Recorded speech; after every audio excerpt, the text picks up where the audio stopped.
कुदरती तौर पर हर औरत की ख्वाहिश होती है कि वो खूबसूरत दिखाई दे। इसको देख हर कोई इसकी तारीफ करे और इसके शौहर की नज़र इससे हट ना जाए, इसके लिए तरह तरह के जतन किए जाते हैं।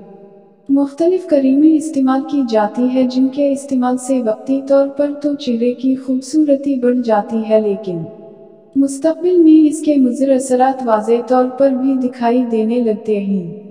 चेहरे पर दाग धब्बे, दाने, कील, मुहासा इन क्रीमों और अद्वियात की वजह से पैदा होने लग जाते हैं।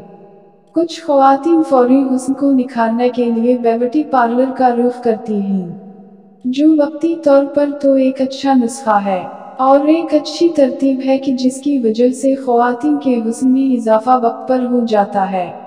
लेकिन अगर मुसलसल ब्यूटी पार्लर का रुख किया जाए तो इसकी वजह से न सिर्फ आपके अखराजात ज़्यादा होंगे बल्कि इसके साथ साथ ब्यूटी पार्लर में इस्तेमाल होने वाले मुख्तलिफ तरह की क्रीमें भी असरात करते हैं, जो बाजार में मौजूद क्रीमों के होते हैं। इसलिए आपकी खूबसूरती को निखारने के लिए देसी अशिया इस्तेमाल करनी चाहिए कि जिनके मुज़र सेहत असरात नहीं होते, पर इसकी वजह से पैदा होने वाली खूबसूरती भी देरपा होती है।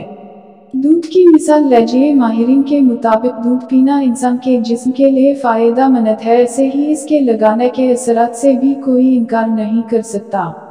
अगर आप चाहते हैं कि आपका चेहरा साफ हो, जल्द नरम और मुलायम हो और सानुला रंग भी चमकता हुआ दिखाई दे, तो दूध ले लीजिए और एक रुई के टुकड़े की मदद से अपने चेहरे पर अच्छी तरह लगाकर इसका मसाज करें और फिर इसके नताइज देखो। इसके अलावा मुख्तलिफ तरह के टोटके हैं, जिनमें से कुछ का ताल्लुक दूध से है और कुछ बाकी कुदरती अशिया से हैं। लेकिन दूध जैसी नेमत नहीं है जो हमारी सेहत के साथ साथ हमारी जल्द और खूबसूरती के लिए भी बहुत खास है।